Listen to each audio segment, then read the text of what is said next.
So have you done an overseed or renovation this fall on your cool season lawn?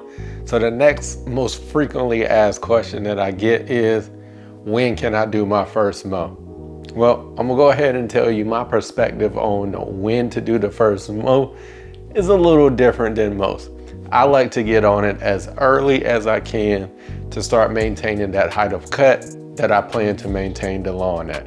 So let's talk about those two different scenarios, one being if you just did an overseed or if you've done a full renovation. Good thing for you is I've got both of them going on in my lawn right now.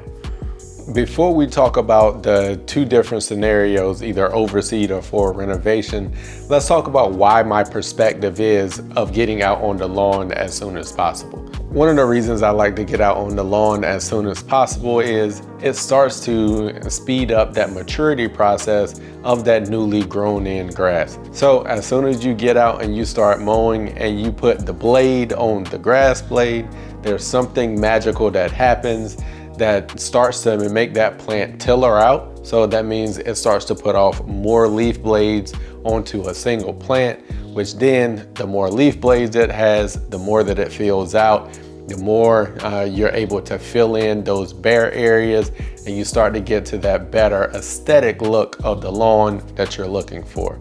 The next thing is you start to train the plant at the height of cut that it's going to be cut at. So if you're planning to maintain your lawn at 2 inches, in my opinion, by the time you get to the 2.5 inch mark, maybe you let it go to 3 inches, it's time to get out there and get a cut on it.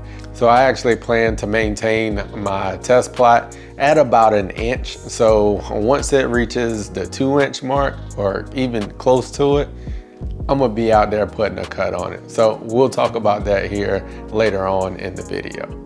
So let's start with an overseed, which is probably the most common one that most people have going on.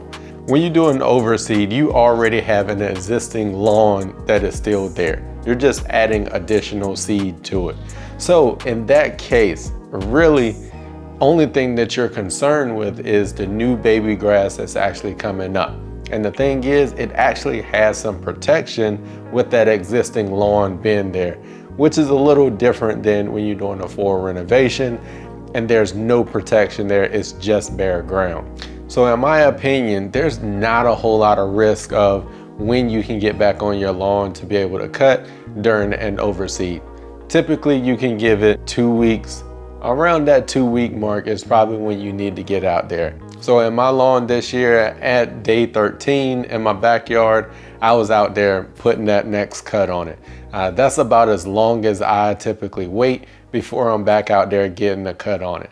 So this year I actually used a PGR, and what a PGR is a plant growth regulator. So I actually applied that at my time of seeding, which then slowed down the growth rate of that existing lawn without impacting the new seedlings that I was gonna put up. So when I made my first cut, the majority of the grass that I was cutting was actually that newly germinated new seed that was coming up in the lawn, because the PGR held back the growth on that existing grass that was already there. So going forward, if I'm gonna be doing overseeds in my personal lawn, I'll definitely be using a PGR because I like the effects of that. So when I got out at the 13-day mark, I really didn't have a overgrown lawn with a lot of clippings that I had to deal with. And that's actually pretty good. So now I can start training that newly germinated, newly grown in seed at the height of cut that it needs to be at. And I don't have to chop my existing lawn by chopping 2 inches off the top of his head. So I know the typical perspective on when you get back out there is you need to wait 3 weeks, 4 weeks, a long period of time before you can get out there. That's not the way that I like to do it. For one, I don't like chopping that much of the existing lawn off. And also, I like to get out there and start training that new grass at the height of cut that it's gonna be at. So now let's talk about if you're doing a bare ground renovation. So there may be a little bit of a slight difference here because you don't have the protection of that existing grass canopy there, when you're doing this type of full renovation. So in this scenario, you may be able to allow the lawn to go a little bit longer before you have to get out there and make that first cut. But the way that I like to judge it is, whatever my height of cut is that I plan to maintain, the lawn is gonna depict when I get out and I start doing my first mow. So in my test plot, I plan to maintain that at about 1 inch. Maybe I'll get down a little lower than that, but for the most part right now, I'm aiming for 1 inch.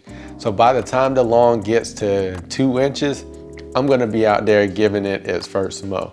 And that was actually the case of today, which was the 9-day mark of doing that renovation.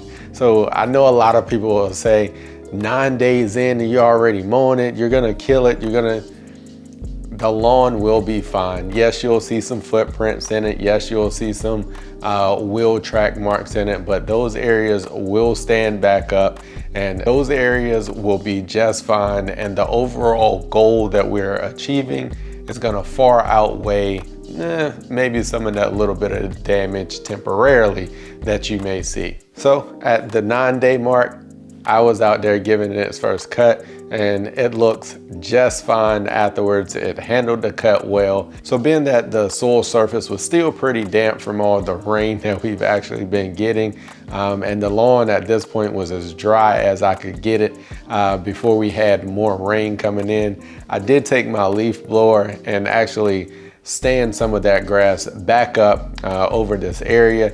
It would be just fine if I didn't, but being that I was dealing with a small area and I had the ability to do it, why not just help it out just a little bit? The one caveat that I will make to this, get out and mow it as soon as you can, is it also depends on the type of mower that you're gonna be using to mow your lawn. So if you actually have to put a large and heavy zero-turn mower or tractor on your lawn, yes, you may want to give it a little more time because you have the potential to do more damage to those new grown in grass plants than if you've got a walk behind mower or just a push reel mower. So I will make the recommendation that you use the lightest mower that you have, whether it's a push reel or a push walk behind, whatever the case may be. If you have that option, just use the lightest mower you have. No stripe kits, no rollers, just get on it, get the cut in and get off it. So I hope this gives you a little perspective on when you can get out and make that first mow. I know you're excited, but just know this is just the first of many more mows that are gonna come later this fall, which will be even better than the one that you're about to make now. So as I always say, just know we work.